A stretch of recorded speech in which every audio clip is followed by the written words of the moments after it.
सबसे पहले आप सभी को मेरा राम राम। मैं हूं प्रशांत पलवल से। समय आ गया BS6 इंजन को बाय बाय करने का और BS7 का वेलकम करने का।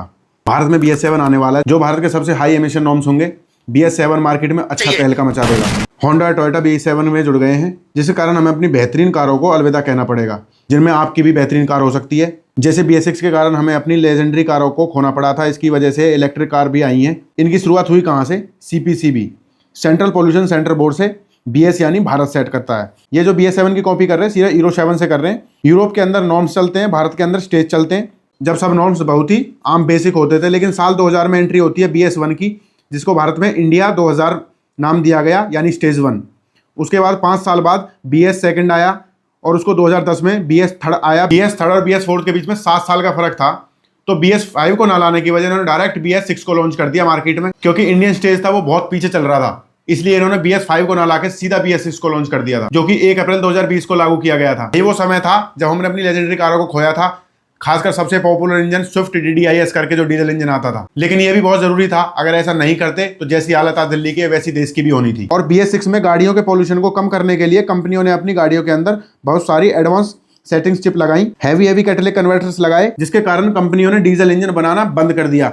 तो बात करें कैटेलिटिक कन्वर्टर की, ये क्या होता है और ये कैसे काम करता है। भाई, जो हमारी गाड़ियों का इंजन होता है वो सारी जहरीली गैस निकालता है, जैसे कि nitrogen oxide, carbon monoxide, nitrogen oxide, PM2 point जैसे पार्टिकल्स। कैटेलिटिक कन्वर्टर्स एग्जॉस्ट के पाइप के पीछे लगा होता है। जितनी भी हार्मफुल गैस निकलती है, ये उन गैसों को जलाकर राख कर देता है। जो हमारी गाड़ी का पोल्यूशन होता है वो बहुत कम हो जाता है। तो अब बात कर लेते हैं BS7 की, इसमें क्या कुछ होगा और कैसा होगा। यूरो 7 में रूल्स है वो कॉपी होंगे BS7, यानी भारत में अभी तक कोई डेट नहीं आई, लेकिन कैटेगरी जी ने सीधा आदेश दे दिया है कि अब की बार जब BS7 हम लाएंगे या लागू करेंगे, उसमें आपको कोई वार्निंग नहीं दी जाएगी और कोई टाइम नहीं दिया जाएगा, वो डायरेक्ट लागू किया जाएगा। अब बात कर लेते हैं BS7 गाड़ियों में आपको क्या क्या देखने को मिलेगा और उसमें क्या बदलाव किए जाएंगे जिससे पॉल्यूशन लेवल कम होगा। इन गाड़ियों में आपको OBD मिलेगा, यानी ऑन बोर्ड मॉनिटरिंग सिस्टम। इसका मतलब जो भी गाड़ी रियल टाइम पॉल्यूशन डाटा सारी अथॉरिटीज के पास भेजेगा। आपकी गाड़ी कितनी गंदगी निकाल रही है वो डायरेक्ट अथॉरिटीज के पास जाएगा। मतलब पहले पॉल्यूशन की जो टेस्टिंग थी वो लैबों में होती थी, अब डायरेक्ट गाड़ी में होगी और वो अथॉरिटीज को डायरेक्ट ही भेजा जाएगा।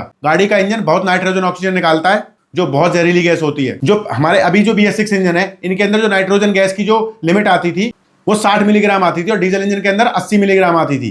तो हीरो कंपनी ने क्या कर दिया था कि जो डीजल और पेट्रोल है वो दोनों की 60 कर दी थी। इसी तरीके से इंडिया में भी यही होने वाला है कि डीजल इंजन को और पेट्रोल की दोनों की 60 कर दी जाएगी। लेकिन ये पेट्रोल इंजन के लिए बहुत आसान है, लेकिन डीजल इंजन के लिए नामुमकिन है। देखो, जो भी हमारी SUV गाड़ी है जो 15 सीसी से ऊपर के इंजन है, भाइयों उन इंजनों को आपको खोना पड़ेगा। ये डीजल इंजन के लिए वही बात होगी कि सुई में से हाथी को निकालना। देखो, ये इतना नामुमकिन है कि जो भी हमारे पास 15 सीसी के इंजन है, जो हमारे XUV 700, Scorpio, classic, N, Safari, जिसमें भी ये आते हैं, इन इंजनों को 60 मिलीग्राम पर नाइट्रोजन ऑक्साइड को लाना नामुमकिन है। और इसमें टोयोटा भी बहुत तेजी से काम कर रही है। हो सकता है कि टोयोटा इस चीज को कर दे, बाकी और कंपनियों को तो ना ही मुमकिन बात है। इसीलिए XUV 700 को भी इलेक्ट्रिक में लाया जा रहा है, उस पर भी काम बहुत तेजी चल रहा है। और टाटा ने पहले से पूरी प्लानिंग कर ली थी, उनको सारी चीजें पता थी, इसलिए टाटा सबसे ज्यादा काम इलेक्ट्रिक पे कर रहा है। और इवन मारुति भी इलेक्ट्रिक पे काम कर रही है। हर कंपनियां इलेक्ट्रिक की तरफ बढ़ रही हैं, क्योंकि जो भी ये पेट्रोल इंजन आप अगर 2200 से 2500 सीसी के पेट्रोल इंजन आप लोगे तो आप यकीन मानो कि आपको वो माइलेज 6 से 8 की ही देंगे।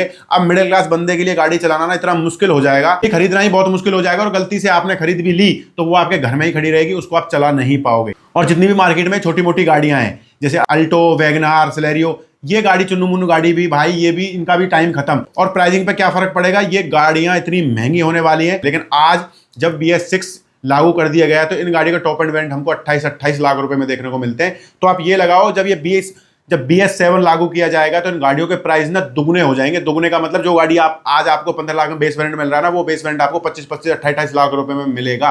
और ये होगा।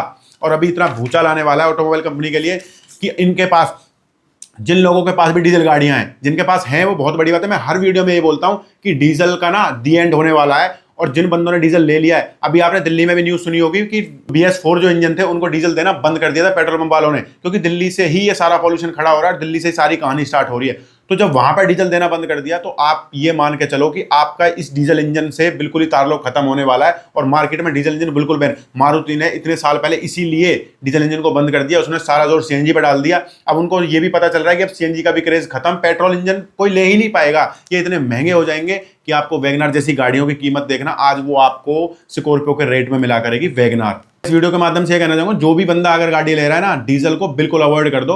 देखो भाइयों, हमने बहुत अच्छी अच्छी लेजेंडरी कारों को खोया है BS6 के चक्कर में। अब जब BS7 लागू होगा ना, जितने भी ये जो क्लासिक का भूत सवार है या स्कॉर्पियो एन है, XUV 700, जो इनके डीजल इंजन है 1500 सीसी के, वो बिल्कुल ही खत्म हो जाएंगे भाइयों। और इवन आपको बता दूं, मारुति की भी इलेक्ट्रिक कारें लॉन्च होने वाली है बहुत जल्दी। प्रॉब्लम तो फेस करनी पड़ेगी ना, आप 20 लाख रुपए 22 लाख रुपए किसी गाड़ी में डालो और आपको पता चले पेट्रोल पंप वाले आपको डीजल नहीं दे रहे हैं, तो ये कहानी बहुत ज्यादा खराब हो रही है। मिडिल क्लास बंदे के लिए गाड़ी चलाना बहुत ही मुश्किल होने वाला है। मुश्किल तो क्या है, नामुमकिन होने वाला है। ये सारे जो रूल्स हैं, सारे जितने भी इनकी पॉलिसीज है, वो मिडिल क्लास बंदे के ऊपर टूट के आने वाली है बहुत तेजी से। तो वीडियो भाई यहीं पे एंड करता हूं। आपको अगर वीडियो अच्छी लगी, ठोक लीजिए, 5000 लौटे दिख जाना चाहिए।